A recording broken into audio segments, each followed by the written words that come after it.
Baik teman-teman, selamat datang kembali. Pada kesempatan kali ini saya akan membahas analisa saham untuk periode tanggal 21 November sampai dengan tanggal 25 November 2022. Jadi seperti biasanya untuk analisa saham mingguan saya akan bahas totalnya 6 saham untuk satu video. Ada beberapa video yang sudah saya buat, playlistnya ada di video deskripsi di bawah ini ya. Jadi saya mulai langsung untuk yang pertama kali. Untuk kali ini adalah untuk saham Bank Arto ya, atau Bank Jago Tbk. Jadi kode Arto ini sudah ganti nama ya, Bank Jago Tbk. Sebelumnya Bank Arto, tapi sekarang Bank Jago Tbk ya, sudah lama ya, sudah ganti nama. Jadi kalau kita perhatikan untuk support resistennya sudah pernah saya gambarkan. Memang kalau masih di bawahnya 6.600 untuk Bank Arto ini masih cenderung resiko karena downtrendnya dia masih cukup kuat. Walaupun 2 minggu terakhir dia sudah lumayan rebound ya, seperti itu ya. Tapi di sini kalau Anda mau buy, sebenarnya lebih baik tunggu aja kalau naik ke atas 6.600 barusan kita buy. Itu untuk amannya. Tapi kalau Anda mau buy sekarang, istilahnya nyicil, spekulasi buy on weakness di bawah, boleh aja. Tapi stop lossnya agak jauh ya. Kalau kita lihat low-nya minggu lalu itu kan di 5.550. Jadi kalau Anda mau buy sekarang, pasang aja stop lossnya di 5.550. Tapi buy-nya bertahap aja. Naik ke atas 6.600 kita tambah lagi atau average up. Target price berikutnya di 7425. Kalau dia naik lagi kita tambah lagi. Nah setelah dia sudah berhasil naik ke atas 7425, dia lumayan relatif aman. Dia bisa naik sampai 9.000-an sampai 10.000 bisa ya. Jadi 7425 ini angka penting ya. Kalau dia berhasil naik lagi bertahan di atasnya, dia kemungkinan besar 10.000 kemungkinan tercapai ya, seperti itu ya. Jadi untuk Arto banyak bertahap aja. Ini weekly chartnya atau grafik mingguannya. Kalau kita perhatikan untuk daily chartnya, dia memang sudah berhasil naik ke atas 5.800. Sebelumnya sudah saya sebutkan ya. Kalau yang mau buy on weakness tuh Bank Arto, boleh aja spekulasi buy. Ini memang sudah mulai mengarah ke atas, tapi kalau kita lihat selama masih di bawah 6.600 masih resiko. Mau buy sekarang boleh aja pasang stop lossnya pakai acuan. Kalau kita perhatikan low-nya di sini kan 5.550 ya untuk minggu lalu ya. Jadi kalau dia turun di bawah 5.550, kita lebih baik jual dulu semuanya karena ada kemungkinan dia akan testing lagi area supportnya sekitar 4.380 sampai dengan 4.500-an ya. Kalau dia turun lagi, tapi sejauh ini dia masih berusaha untuk naik. Apakah boleh buy? Buy boleh aja, tapi bertahap aja ya. Strateginya kalau dia naik kita tambah lagi atau average up, tapi kalau turun jangan di average down ya. Itu untuk Bank Arto ya, seperti itu ya. Sama juga bagaimana yang sudah pegang lama Pak Sunar nyangkut di atas, sama juga kalau dia turun lagi di bawahnya ini ya 5.550, saran saya sih jual dulu semuanya. Karena kalau dia gagal bertahan di atasnya 5.800, apalagi kalau turun di bawahnya 5.550, ya ada kemungkinan akan testing lagi sampai bawah di sini ya 4.380 sampai 4.500-an. Ya kurang lebih seperti itu. Jadi untuk Arto masih cenderung downtrendnya masih strong, walaupun ini sudah mulai mengarah ke atas. MA20-nya harganya sudah di atasnya MA20-nya. Kalau mau spekulasi buy boleh aja, buy-nya bertahap aja. Kurang lebih seperti itu ya untuk Arto ya. Oke cukup. Berikutnya untuk BJTM. Nah BJTM ini wah lemot Pak Sunar, tapi menurut saya ya kalau Anda mau buy sekarang ini kesempatan bagus ya. Ini sudah mulai menarik. Kenapa? Kalau kita perhatikan sini minggu lalu dia sudah higher close ya. Dan kalau kita perhatikan untuk BJTM ini dia masih berusaha untuk naik lagi ke atas 750. Nah kenapa BJTM ini menarik? Karena kalau kita perhatikan memang laporan keuangan terakhir dia kenaikan labanya hanya sedikit banget ya, sekitar 1%-an ya. Tapi dia bank pemerintah daerah Jawa Timur yang cukup kuat dan dia bagi dividennya lumayan besar. Jadi kalau mau buy and hold sampai dengan pembagian dividen tahun depan, kemungkinan besar 10% masih bisa dikasih ya, paling nggak di target 820 ya. Jadi kalau mau cicil buy sekarang boleh aja, buy-nya bertahap. Kalau naik kita tambah lagi, tapi kalau turun jangan di average down ya, pasang trailing stopnya atau stop lossnya. Itu untuk BJTM kedepannya masih cukup menarik ya, kurang lebih seperti itu.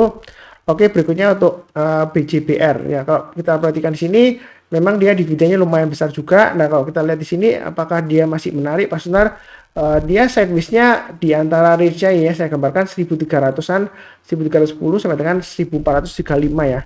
Memang dia di tengah-tengahnya. Kalau Anda mau buy sekarang boleh aja, tapi kalau nggak buru-buru tunggu aja di area buy on weakness-nya 1300-an.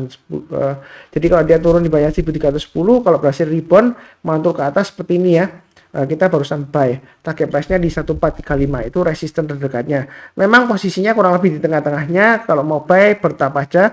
Kalau kita berhasil naik kita tambah lagi atau average up, tapi kalau turun jangan di average down ya. Kurang lebih strateginya seperti itu, tetap sama strateginya. Nah kalau dari garis-garisnya di sini juga sama saya gambarkan sebelumnya 1340 dan di sini kurang lebih sekitar area 1400-an lah ya seperti itu ya.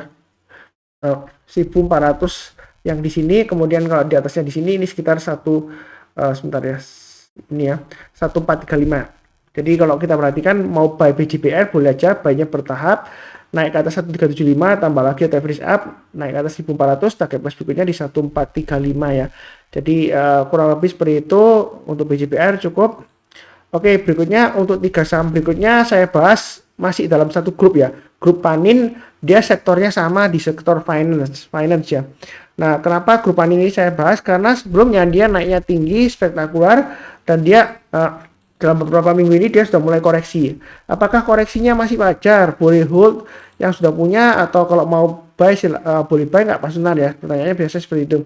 Nah, untuk PNBN ini selama dia masih bertahan di atasnya 2000, ini kesempatan untuk buy on weakness ya. Kalau dia berhasil rebound masuk ke atas, memang candlenya masih merah, masih akan turun lagi, masih, karena kalau kita lihat masih kemungkinan ini sebelumnya kan dia masih jelek candlenya ya, lower low, lower high, dan juga lower close. Tapi kalau Anda mau spekulasi buy, boleh aja buy-nya bertahap aja, pasang stop loss-nya di 1950-an lah kurang lebih seperti itu ya.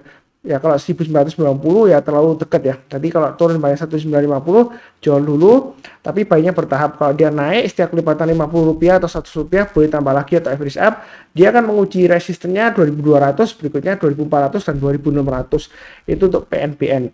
Nah, kurang lebih seperti itu ya. Apakah mengenai berita ada investor baru jadi masuk atau enggaknya, saya nggak ngikutin beritanya terus terang aja.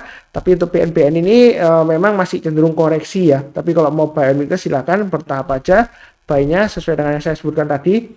Kalau dari daily chart-nya di sini kalau kita lihat MA20-nya sudah mengarah ke bawah, harganya masih di banyak MA20-nya. Di sini ada area buy on weakness-nya di 2000 ya, sudah saya kotain ya.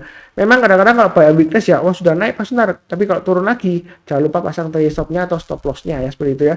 Anda bisa pasang di 1950 ya. Kalau mau buy sekarang boleh aja, buy-nya bertahap aja karena dia masih cenderung koreksi ya. Ini MA20-nya masih mengarah ke bawah, harganya masih di banyak MA20-nya. Jadi kalau mau buy bertahap aja, mudah-mudahan dia berhasil rebound lagi naik paling tidak 2400 lah ya. Kemungkinan dikasih ya 1-2 minggu ke depan selama dia bertahan di atas 2000. Lebih cukup untuk PNBN.